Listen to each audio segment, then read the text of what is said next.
दोस्तों इस वीडियो में ईवीएस के उन क्वेश्चन को हम लोग करने वाले हैं जो सीटेट 2013 के एग्जाम का हिस्सा रहे हैं, यानी सीटेट 2013 के एग्जाम में पूछे गए क्वेश्चन हैं। तो सभी भाई बहनों का, सभी मेरी यूट्यूब फैमिली का बहुत बहुत वेलकम है एक बार फिर से आपके अपने A1 एजुकेशनल अब ऑनलाइन यूट्यूब स्टडी प्लेटफॉर्म पर। पहला क्वेश्चन देखेंगे, आपकी स्क्रीन पर है। उस वैज्ञानिक का नाम बताइए, क्या नाम है जिसने सर्वप्रथम मच्छर के पेट में ताक झांक की और यह प्रूव किया कि मलेरिया किससे फैलता। दोस्तों मच्छर से फैलता है तथा इस रिसर्च के लिए दिसंबर 1902 में चिकित्सा के क्षेत्र में नोबेल प्राइज से सम्मानित किया गया इन्हें। ऑप्शन कह रहा है Charles Darwin, Gregor Mendel, John मिस्टल, रोनाल्ड रॉस। तो मच्छर के पेट में ताक झांक करने वाले महान आदमी दोस्तों कौन थे? रोनाल्ड रॉस थे। ये बात बच्चे बच्चे को पता है, लेकिन सीटेट यार क्या है ना कि डायरेक्ट पूछता नहीं है, क्या बहुत सारी पैडागॉजी दे देता है, तो बहुत सारी चीज़ें हमें पता भी होनी चाहिए। ये आपको क्लियर हो गया ना? Question D option right option हो जाएगा। बढ़ेंगे अगला क्वेश्चन देखेंगे। अगला क्वेश्चन कह रहा है, रजत ने अपने मित्र से कहा मैं खेल नहीं सकता क्योंकि मुझे क्या है, बुखार है। मैं कपकपी, बुखार, सिरदर्द और अंत में भैया क्या आता है, पसीना आने के चक्र से गुजरता हूँ। रक्त की जांच के बाद डॉक्टर ने एक कड़वी दवाई दे दी। अब रजत बताइए किस रोग से पीड़ित हो सकता है? मियादी बुखार, अतिसार, हैजा या मलेरिया। तो ये सारे लक्षण आपको पहचानने हैं। एनसीईआरटी में भी गिवन है, एक चैप्टर है, ठीक है, उसमें गिवन है, 4th क्लास की शायद एनसीईआरटी में है। बुखार, सिरदर्द और पसीना आने के चक्र से गुजरता है रजत। तो कौन सा उससे रोग हुआ है? कौन सा रोग हुआ दोस्तों? मलेरिया रोग हो गया। ऑप्शन डी करेक्ट ऑप्शन हो जाएगा। लक्षण को पहचानेंगे और काम तमाम करेंगे। अब यहाँ से एक चीज़ और याद रखिएगा, कुनैन नाम की एक आती है दवाई, कुनैन नाम की दवाई आती है और ये दोस्तों सिनकोना नाम के पेड़ से मिलती है। किससे?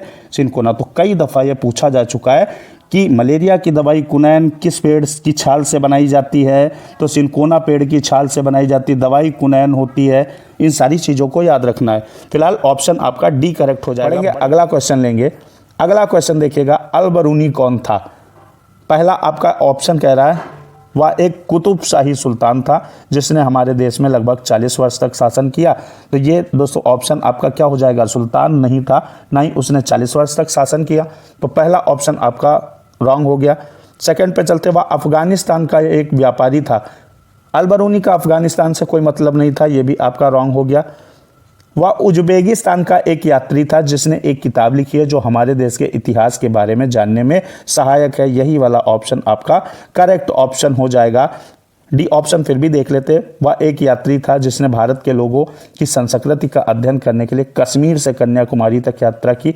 इसमें कश्मीर से कन्याकुमारी, हाँ ये आया था, यात्री था, लेकिन सबसे परफेक्ट ऑप्शन कह रहा उज्बेकिस्तान नाम ले लिया। और ये कहाँ का था दोस्तों रहने वाला? अल-बरूनी वो उज्बेकिस्तान का था। तो ऑप्शन सी करेक्ट हो जाएगा। बढ़ेंगे अगला क्वेश्चन लेंगे। अगला क्वेश्चन दोस्तों क्या कह रहा है, यदि आप रेलगाड़ी द्वारा अहमदाबाद यानी गुजरात जाएं तो आपको रेलवे स्टेशन पर अधिकतर बेचने वाले खाने की कौन सी चीज़ें बेचते मिलेंगे? ये सब एनसीईआरटी में गिवन है। क्या है? और आपका ऑप्शन ए क्या है? ढोकला, चटनी, नींबू वाले चावल। तो ढोकला आपने देखा, तो ऑप्शन कौन सा राइट ऑप्शन? इसमें देखिएगा कहीं ढोकला नाम की चीज़ नहीं, और ढोकला गुजरात में फेमस है। ऑप्शन सिंपल सी बात है, ए हो जाएगा। बढ़ेंगे अगला देखेंगे क्वेश्चन।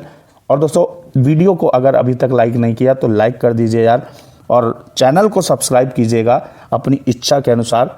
अगर आपको वीडियो परफेक्ट लगे और सारी वीडियो देखिएगा, प्लेलिस्ट में जाइएगा, ठीक है। प्लेलिस्ट में जब आप जाएंगे तो आपको सारी वीडियो मिल जाएंगी। ये 16 नंबर की वीडियो है, इससे पहले 15 वीडियो हैं और मैथ के भी वीडियो पड़े हुए हैं, आप चेक कर सकते हैं। चैनल को सब्सक्राइब करके बेल आइकन प्रेस कर लीजिएगा। अगला क्वेश्चन, निदान के पश्चात कोई डॉक्टर रोगी से यह कहता है कि उसके खून में हीमोग्लोबिन की कमी है, तो उस रोगी को आयरन की कमी को पूरा करने के लिए क्या क्या खाना चाहिए? कमेंट बॉक्स में बताएंगे। हीमोग्लोबिन कम हो जाता तो कौन सा रोग हो जाता है, ये आपको बताना है और इसको सही करने की दवाई हम बताते हैं। पहला क्या है दोस्तों? ऑप्शन ए कह रहा है चावल, चीनी, आंवला। तो भैया चावल खाने से किसी का खून नहीं बढ़ेगा, ऑप्शन रॉन्ग। हरी पत्तेदार सब्जियां, गेहूं, संतरा। बात तो सही है, हरी पत्तेदार सब्जियां, लेकिन इसमें संतरा आ गया, ऑप्शन रॉन्ग हो गया। फिर कह रहा गुड़ नींबू मटर, नींबू भैया नहीं, नींबू खून नहीं बढ़ाता है। अगला क्या है, डी ऑप्शन है आंवला, हरी पत्तेदार सब्जियां और गुड़, तीनों चीजें बिल्कुल परफेक्ट हैं। ऑप्शन कौन सा राइट हो जाएगा, ऑप्शन डी करेक्ट हो जाएगा। बढ़ेंगे अगला क्वेश्चन लेंगे। अगला क्वेश्चन देखिएगा, नीचे लिखे, नीचे लोगों के कुछ क्रियाकलाप दिए गए हैं, नीचे कुछ क्रियाकलाप हैं, एक्टिविटी हैं। कह रहा है खानों का उत्खनन, स्टेटमेंट फर्स्ट, खानों का उत्खनन यानी उत्खनन मीन्स खुदाई। ऑप्शन बी यानी स्टेटमेंट बी, बांधों का निर्माण। और सी कह रहा है बाजार में बेचने के लिए पत्तियां एवं जड़ी बूटी एकत्रित करना। आपका डी ऑप्शन क्या है, स्टेटमेंट क्या है, बांस से टोकरी बनाना। फिर ई क्या है, गिरे हुए पत्तों से पत्तल बनाना। अब मेन चीज है, मेन क्वेश्चन कब है, अब है। इनमें से वह क्रियाकलाप कौन है, वह एक्टिविटी कौन है जो जंगलों के गायब होने के लिए जिम्मेदार है। जंगलों के गायब होने के लिए तो दोस्तों देखिएगा बहुत प्यार से, जंगलों के गायब होने के लिए तो गिरे हुए पत्तों से पत्तल बनाने वाला कभी सोचेगा कि जंगल गायब हो जाए, नहीं सोचेगा। ऑप्शन ये सही है, ठीक है। डी क्या है, बांस से टोकरी बनाना।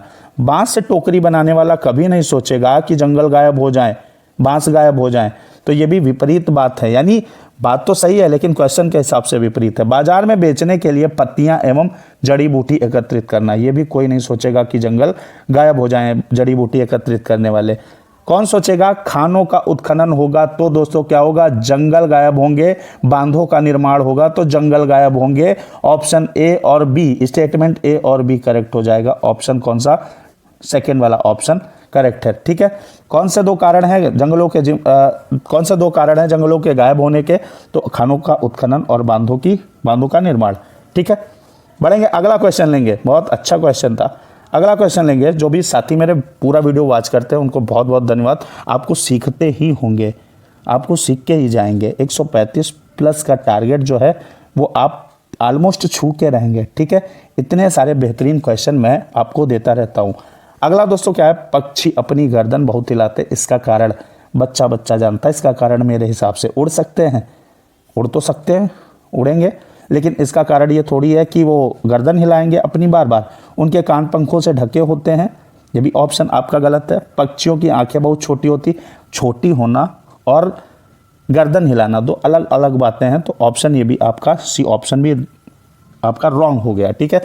तीनों ऑप्शन, फर्स्ट आपका, थर्ड और फोर्थ, तीनों ऑप्शन रॉन्ग हो गए। पक्षियों की आंखों की पुतली नहीं घूम सकती है, इसका परफेक्ट कारण है भाई, इनकी आंखों की पुतली जो होती है वो घूमती नहीं, इसलिए ये जब आसपास की चीज़ें देखनी होती तो गर्दन मोड़ कर देखते हैं उन चीज़ों को, तो इसलिए ये गर्दन बहुत हिलाते हैं। 7 का B question, B option right हो जाएगा। बढ़ेंगे अगला क्वेश्चन देखेंगे, पर्यावरण अध्ययन यानी ईवीएस के शिक्षक के रूप में चिड़ियाघर के भ्रमण का आयोजन करने का मुख्य उद्देश्य क्या होना चाहिए। अगर आप ईवीएस के शिक्षक हैं और चिड़ियाघर के भ्रमण का आयोजन करते हैं तो आपका मेन उद्देश्य क्या है, शिक्षार्थियों को आनंद और मजा उपलब्ध कराना। ये तो बात बेकार सी हो गई, मजे उपलब्ध कराएंगे। बी क्या है, नित्य शिक्षण कार्यक्रम की एकरसता को बदलना। ऐसा भी नहीं है कि नित्य शिक्षण हो रहा है तो थोड़ा गैप दे दिया जाए, कुछ मजे करा दिए जाएं बच्चों को, ऐसी बात नहीं है। क्या है, सी ऑप्शन कह रहा है शिक्षार्थियों को सक्रिय अधिगम अनुभव उपलब्ध कराना, यानी क्या, एक्टिव लर्निंग एक्सपीरियंस प्रोवाइड करवाना। This option is correct option. D option कह रहा है, अब क्या एक ही सही होगा ना, एक का ही सही होगा, तो सी वाला सही है, डी वाला रॉन्ग हो जाएगा। शिक्षा की गुणवत्ता के में अभिभावकों को संतुष्ट करना बेकार सी बात हो गई, सी वाला ऑप्शन आपका करेक्ट हो जाएगा। बढ़ेंगे अगला क्वेश्चन देखेंगे।